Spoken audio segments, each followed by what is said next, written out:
of office in just a matter of hours. The incoming president firing up his supporters at a late-night welcome concert.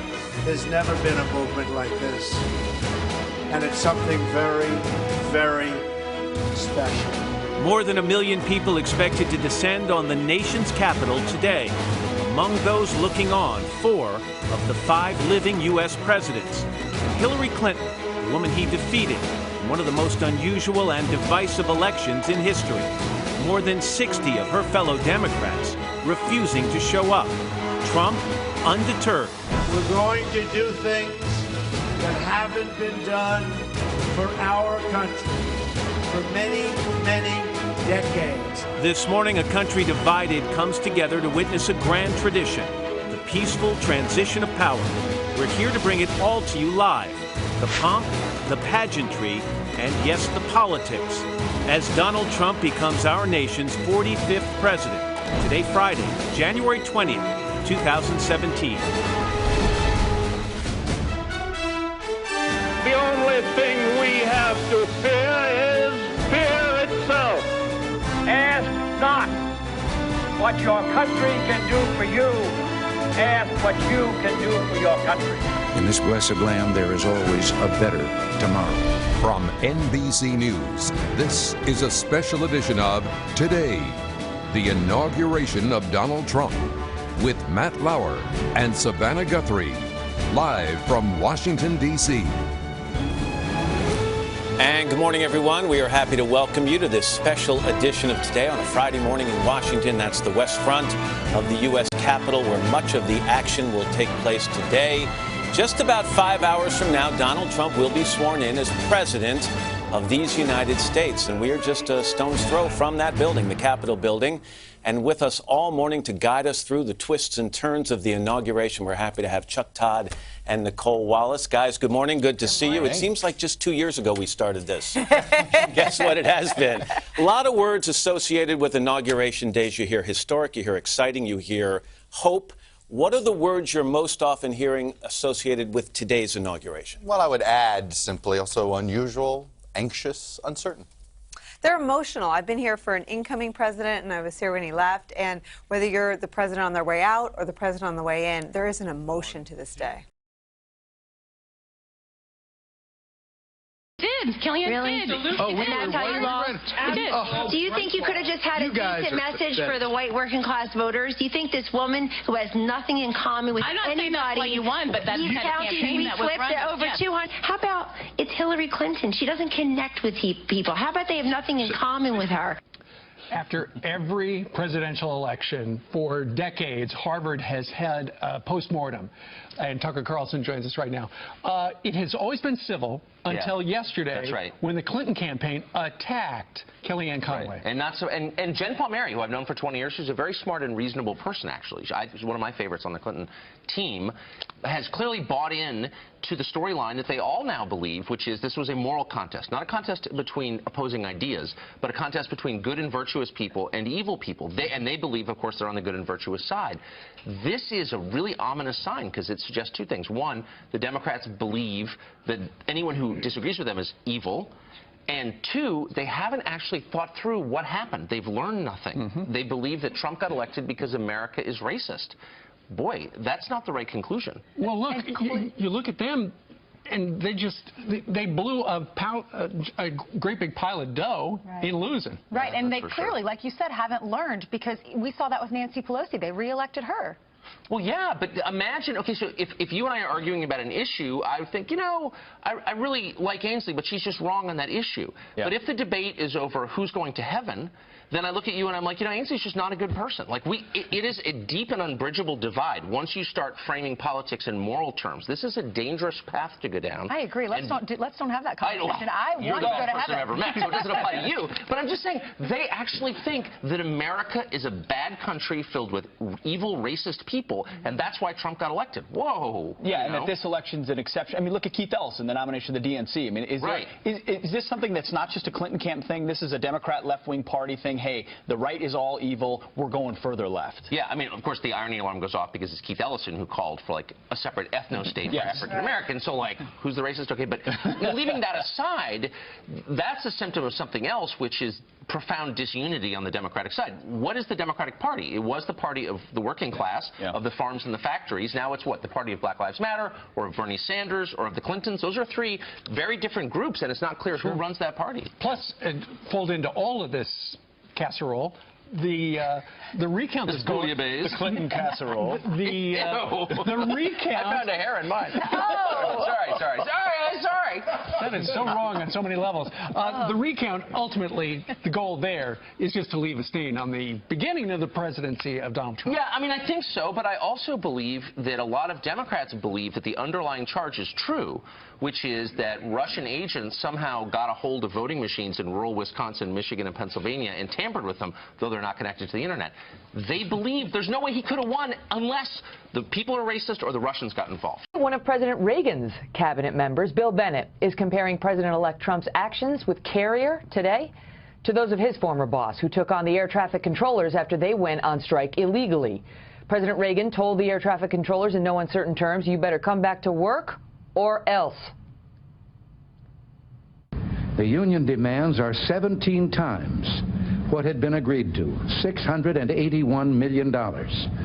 This would impose a tax burden on their fellow citizens which is unacceptable. It is for this reason that I must tell those who failed to report for duty this morning they are in violation of the law, and if they do not report for work within 48 hours, they have forfeited their jobs and will be terminated. And he made good on that threat, changing the strike history that we would see of these kinds of unions for years to come. Bill Bennett is a Fox News contributor and former education secretary under President Reagan. Bill, great to see you. First, let's talk about Donald Trump's speech tonight. What a speech it was. Optimistic, you know, at times strong, at times a little threatening of those who would cross America in his view. Not dissimilar from what we heard from Ronald Reagan. That's right, but it was vintage Trump. Very funny, I think, when he was on the text, reading from the text, and then when he departed. I preferred the departures from the text, actually. Would be just as happy if he didn't return to the text. But both parts were good. Very strong, and he's the same guy. I think that's the thing. And my comparison with Reagan is that when Reagan did the air traffic controllers firing, everybody said, oh my gosh, you know, this guy is serious. Remember, Ronald Reagan was called an amiable dunce by Clark Clifford, part of the Republican establishment. People didn't know what we were getting, or at least Washington didn't know what it was getting. The people knew. And when he got in and did this, people said, my gosh, this guy is serious. He means business. That's what Trump did in Indiana with the Carrier thing. Two things. He showed that he meant what he said what he meant. And second, he showed that he remembered what he's promised during a political campaign.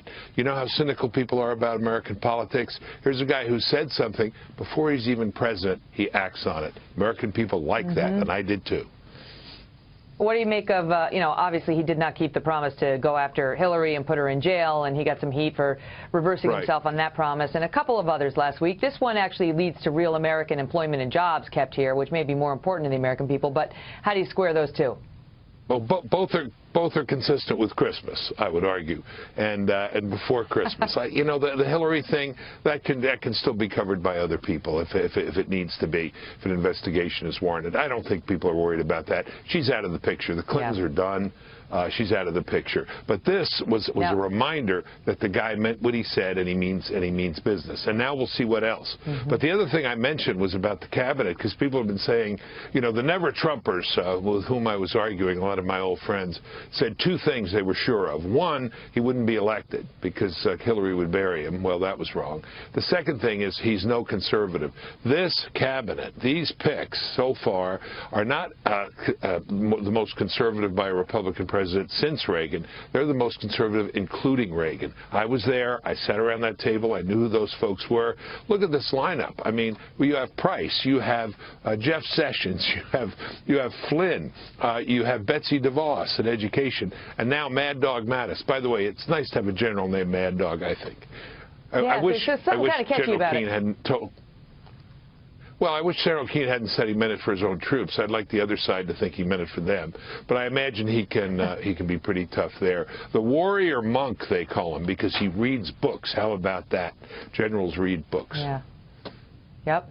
Well, what do you think about the never-Trumpers? Do you think they're coming around now? I mean, I feel like a lot of these Republicans who oppose Donald Trump are suddenly looking around and saying, this is actually great. We control the House. We control the Senate. We've got a Republican president in the White House who's saying all the things that we've believed in, maybe not the trade stuff, but apart from that, he's saying a lot of things. I mean, that speech tonight was a speech 80% of which, 85% of which most Republicans have been dreaming about for at least 8 years. Yeah, no kidding. Well, I haven't heard from them. I'm still lonely for lunch, but that's okay. Maybe you'll come and you and I can have lunch. But I do notice that some of them are trying to get on the transition team, and they're looking for positions in the White House. And I've talked to a couple of people who said they were on transition. I said, did you vote for Trump? No. Did you support him? No. I said, well, I'm going to turn you in. I don't think you should be on the transition team. But in any case, I haven't heard people saying, gee, you were right and we were wrong. I haven't heard a whole lot of that. But you got to be impressed with these picks. If you're a conservative, you have to be very pleased. Administration is personnel. I mean, I ran 3 federal agencies. Administration is personnel. And when you hire conservatives, that means your government and your policy will be conservative. Okay, before I let you go quickly, what do you think? Who do you like for Secretary of State? Who you hope he picks? And he mentioned, we're going to get to this in a minute, possibly Sarah Palin for the head of the VA, who is a controversial figure for at least half the country. What do you think of those 2 positions? Well, I'm pretty loyal to Fox, so I'd like to see my old friend Pete Hegseth get that VA position. He's going to be on tonight. He's coming on. Well, good. You tell him I'm supporting him. But in terms of Secretary of State, a name that's not on the list, and I don't know why, and that's John Kyle. I think John Kyle is one of the most capable people ever to serve in the U.S. Senate and knows foreign policy. But it's a good list. Stick to the list, Bill. Yeah, okay. I'll stick to the list and I'll go for Giuliani. I know, look, I have trouble with the Romney thing. I just thought he was so far out of the realm of fairness in terms of what he said. He was so personal, it was so nasty, so uncalled for by Mitt Romney, supposedly a gentleman. So I'd be for Giuliani. But if Donald Trump will forgive him and say, fine, I'll follow the example of my leader. Bill, great to see you. Thank you. We're hoping Geraldo Rivera was watching. Yeah, I was, and I'm very proud of the way he has conducted himself as president-elect. It's been with dignity. There is, only a minimum of gloating. There is more pride. You would have gloated more. I'm telling you, after pulling off the biggest political upset in the history of modern politics, I would have gloated much more than he has. I absolutely am totally in favor of every one of his designated cabinet positions. I think Mad Dog Mattis is a brilliant choice. Of course, we interviewed him in theater a couple of times over the years. He's a fighting general, the warrior monk and so forth. I think it'd be great. Not only will he know how to conduct war, but I think that he'll get the bureaucrats in the Defense Department, and there is a plethora of them, in line, trim that aspect, the non-fighting aspect of the Defense Department. I think it'll be terrific. Well, I tell you what, since you brought up Mad Dog, who apparently does not like to be called Mad Dog unless you are a Marine. Or the Commander-in-Chief. Good enough. He shared that little nugget of news with his vast audience out there. Don't tell anybody if you can keep a secret. But what did you make of just the fact that, first of all, to Ainsley's point, it was a thank you. Thank you for voting for me. But at the same time, it kind of, since he hasn't had a press conference in a while, it reminded folks of what he hopes to get done as quickly as he possibly can. And in fact, yesterday, even before becoming president, he saved 1,100 jobs. And that was fantastic. First, let me congratulate our best-selling author in the middle of the Kirby couch. Yes, indeed. And also her excellent interview with the president-elect. I thought that it was very informative, and it was great to see him in that mood, reflective but still triumphant. I just think that he's moving in exactly the right direction. The carrier thing, it may be symbolic in the big picture, but to the 1,100 families or so directly affected, it's going to make, as you've been reporting all morning, a very happy holiday.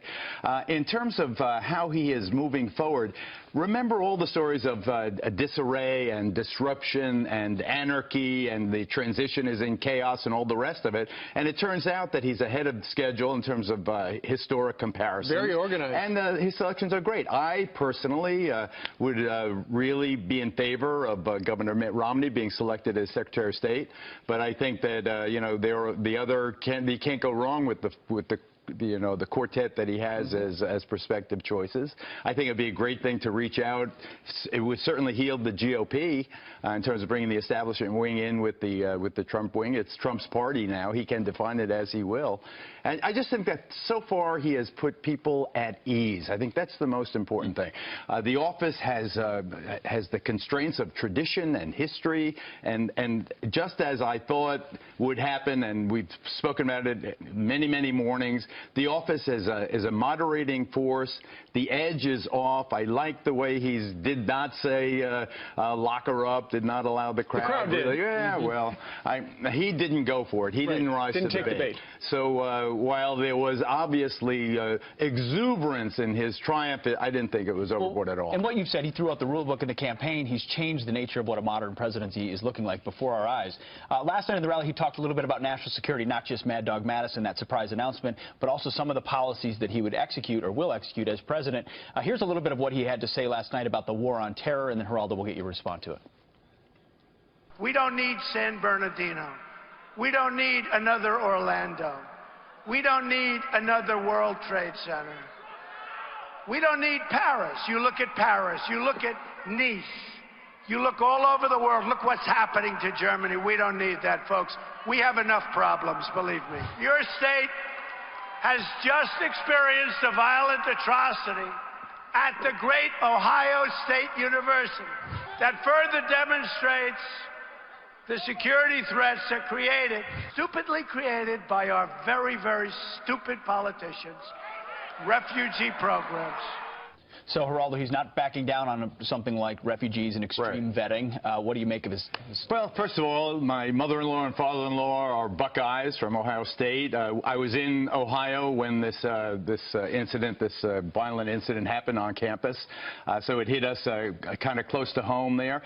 I think the problem I have with the emphasis, and I totally get that one of the reasons he is president-elect is that he understood far better than I how visceral the issue of refugees and immigration is. If you remember back to the days when he was on his golf course in Scotland, and Brexit had just happened with Britain withdrawing from the European Union. 15 minutes earlier. And he said, my election will be like Brexit. People are so upset and unsettled by the changing nature of our countries, immigration coming in and changing the demographic nature and religion and race and so forth. The only thing I urge, and this is the caution, you reported earlier this morning, Steve, that over 700 people had been killed in the city of Chicago this year alone, far surpassing the 400-odd who had been killed in 2015. Of the 700, 0, as far as I know, were committed by a refugee. 0 of those. That's not our crime problem. Is it an infinitesimal? Well, they're different problems. It is an infinitesimal percentage in terms of the emotional investment we have to the reality on the ground. There's almost a disconnect. It's an ideological enemy seeking to infiltrate our country and conduct war against us, or infiltrate the minds of youth. I don't deny that at all. I think that is an astute definition of what's going on.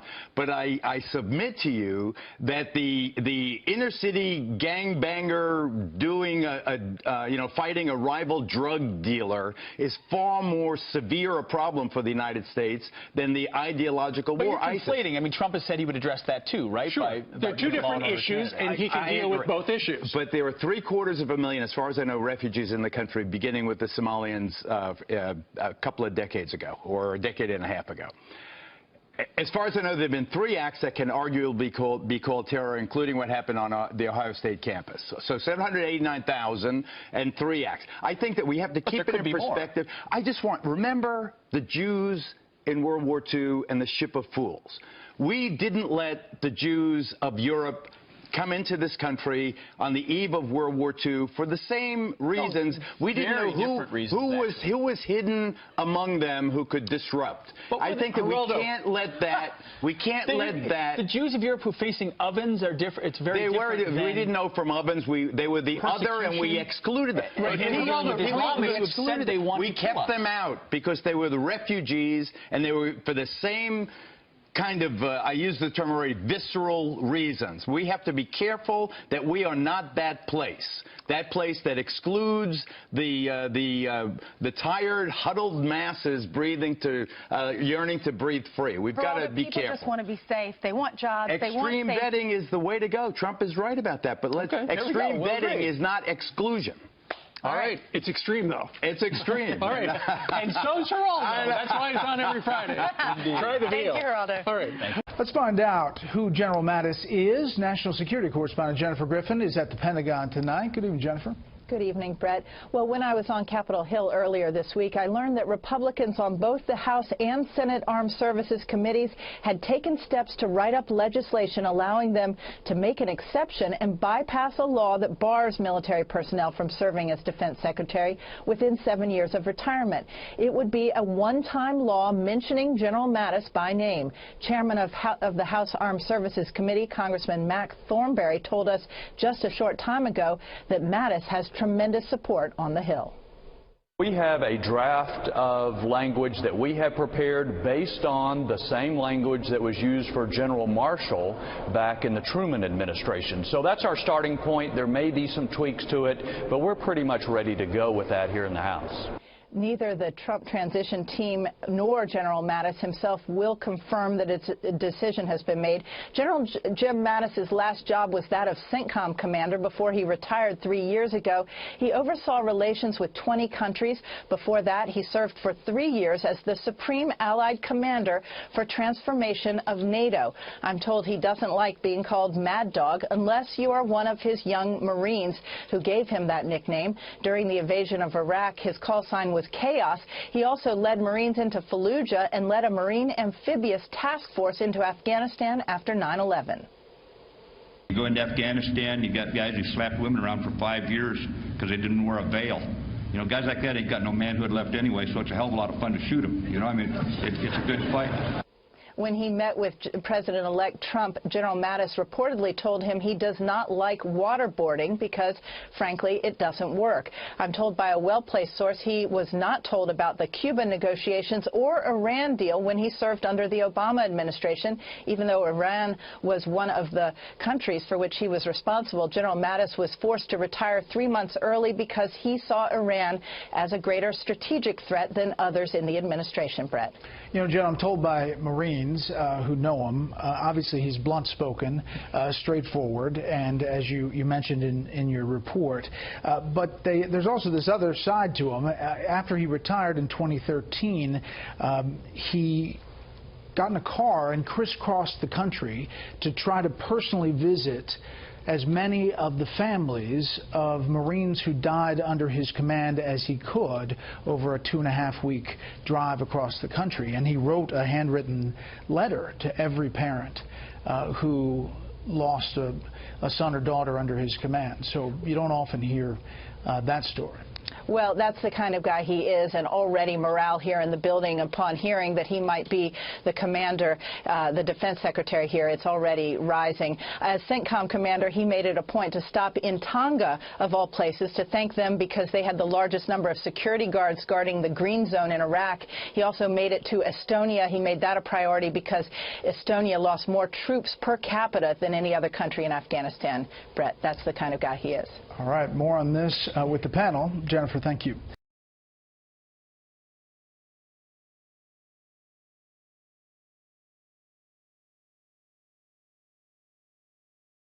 Set aside our differences, and we do have differences. We're a very divided nation, but we're not going to be divided for long. I've always brought people together. I know you find that hard to believe, although this group probably doesn't find it hard to believe. But we are going to bring our country together, all of our country. We're going to find common ground, and we will get the job done properly. And welcome back to Hannity as we continue. We're in Cincinnati, Ohio tonight, where President-elect Donald Trump and Vice President-elect Mike Pence are on their thank you tour, and the Vice President-elect joins us now. Should I call you Governor, Vice President-elect? I mean, you got a lot of titles still, right? How are you? Just call me Mike. Good to see you, Sean. Good to see you. It's great to be in Cincinnati, and a lot of excitement here. And but the President-elect and I are really just here to say thanks. Thanks to the people of Ohio. Kentucky, Indiana, and really all across America for giving us the opportunity to serve. And you know, you told me a big part of your speech is thank you for giving us the chance to. That's right. Explain that. Well, I'm going to say to the people tonight, thanks to you, we're going to have a president who will unleash the boundless potential of the American economy by cutting taxes, rolling back regulations. Thanks to you. We actually have a president-elect who's already saving jobs in America. We just had a rally earlier today in Indianapolis where, because of President-elect Donald Trump, 1,100 Hoosiers are going to have jobs at a factory that was going to close and move all those jobs to Mexico. So my message tonight is just to make sure that people know that the President-elect and I are working every single day to build a team, to lay out an agenda, to make America great again, and to keep the promises that he made, and it'll all be thanks to them. That's not insignificant, because otherwise it would have been 1,100 families going into Christmas. That's right. Not knowing their future, worried about their mortgages, their cars, their kids going to college. Yeah. That's a big deal. And on top of it, I was interested that the CEO actually said they're investing $16 million more in the plant there, right, and maybe $35 million more total in the state. Yeah, I have to tell you, it really was remarkable to watch the President-elect's exercise leadership in this case. You know, Indiana's a prosperous state. We have job announcements all the time. Really, in spite of what's been coming out of Washington, D.C., we've been holding our own. But this last February, we learned that here's a company that had been around in Indiana since the 1950s that was going to close its factories and move all those jobs to Mexico. When I knocked on their door and said, is there something we can do? They said it's a made decision. But just about a week after the election, President-elect Donald Trump picked up the phone, called the chairman of the parent company, United Technologies, and said, look, we're going to cut taxes, we're going to roll back regulation, we're going to have trade deals that put the American worker and American jobs first, and we'd like you to rethink this. And they said, we will. And we started those conversations. But I think what people see in that effort in President-elect Donald Trump is a man who keeps his word, a man of action, and a man who is not going to rest until we get this economy moving again for every American. You know what President Obama said about this? And I was playing it on my radio show today.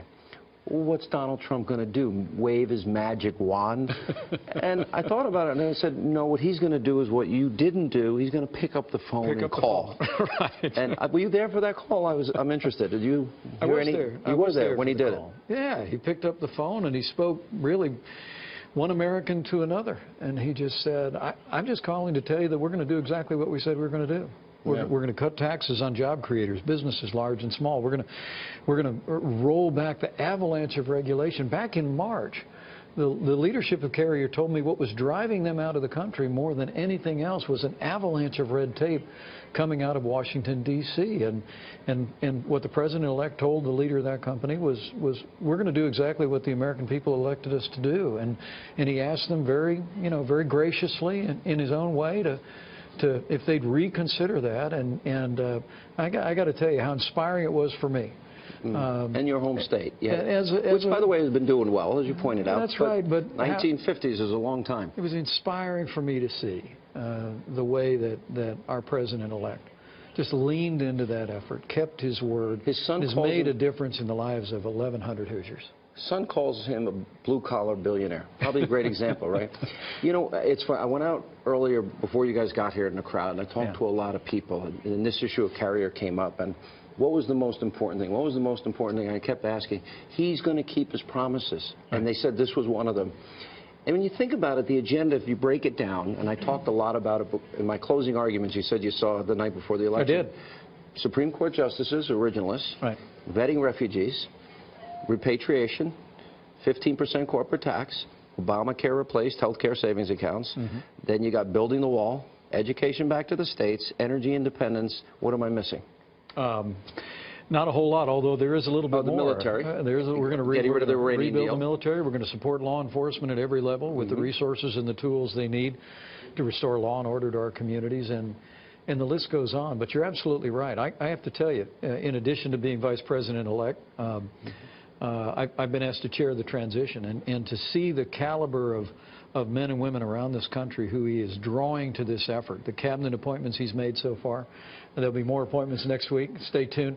You're not going to give us a sneak preview. Okay. But I just have to tell you, it's been exciting to see the energy, the vision, and the leadership that Donald Trump talked about on the campaign now being implemented by President-elect Donald Trump. I don't see him take a lot of days off, and I know you're in a lot of these meetings, and he's included you a lot. You told me the other night. This is what I think is that people want to know, that those promises that he made are going to be kept. And I think this is where Republicans, and I speak as a conservative, where they lost me a little bit. They promised to repeal and replace Obamacare. You know what a phony show vote is, but they never put the teeth into it. Or stop executive unconstitutional amnesty. Give us the Senate. You got the Senate. They didn't do it. They funded it. Things like that, I think, really annoyed a lot of people. It's important to keep your word.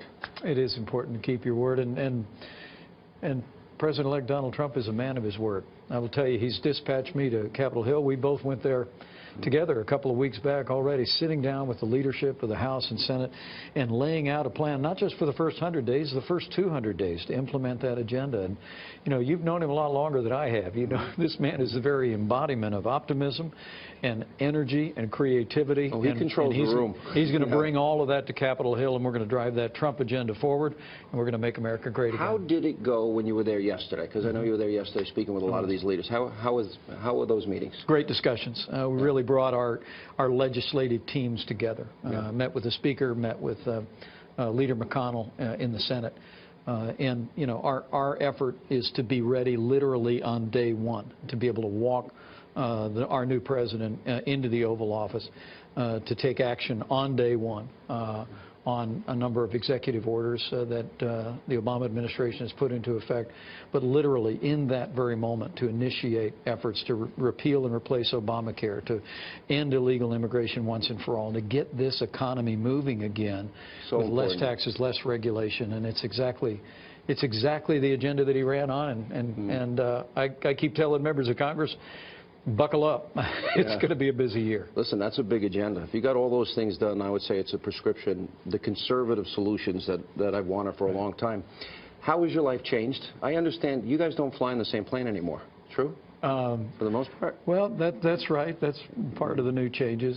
But how else has your life changed, to the extent you can share it? Well, in many ways, it really hasn't. You know, this was just about a 24/7 campaign for us before. My family and I poured our hearts and souls into this. The greatest privilege of my life. But as you said, there wasn't any vacation after Election Day. We were, first thing the morning after the election, we were all rolling our sleeves up, standing by our president-elect and helping to build a government that can begin to implement that Trump agenda on day one.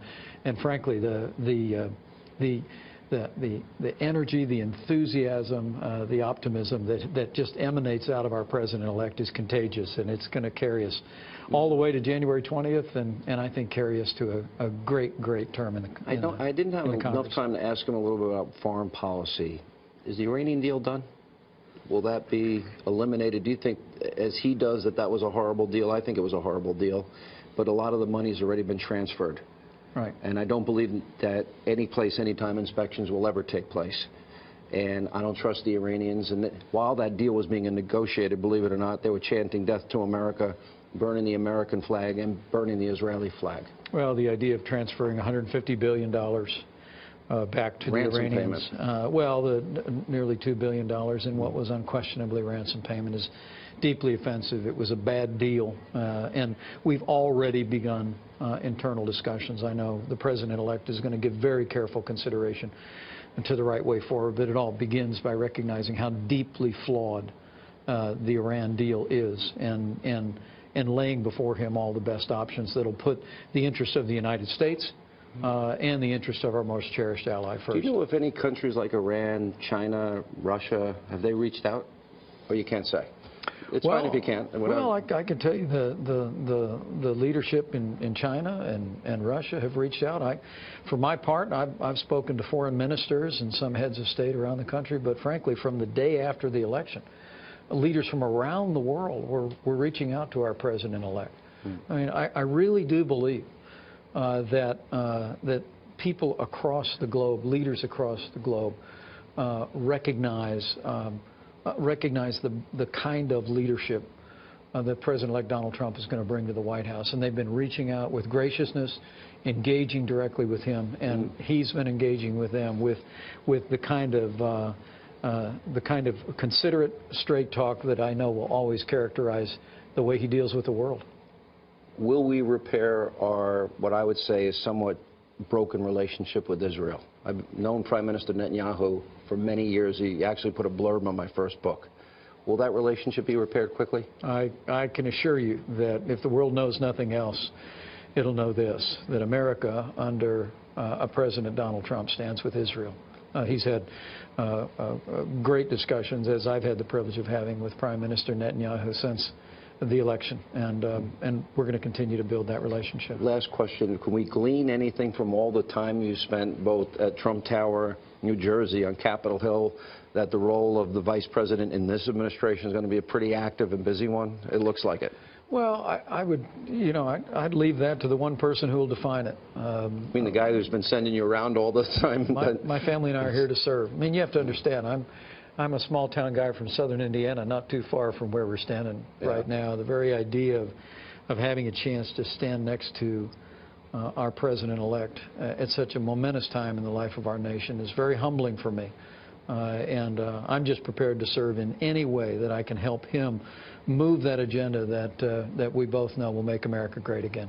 Mr. Vice President-elect, good to see you as always. Thank you so much for being with us. Thank you, Sean.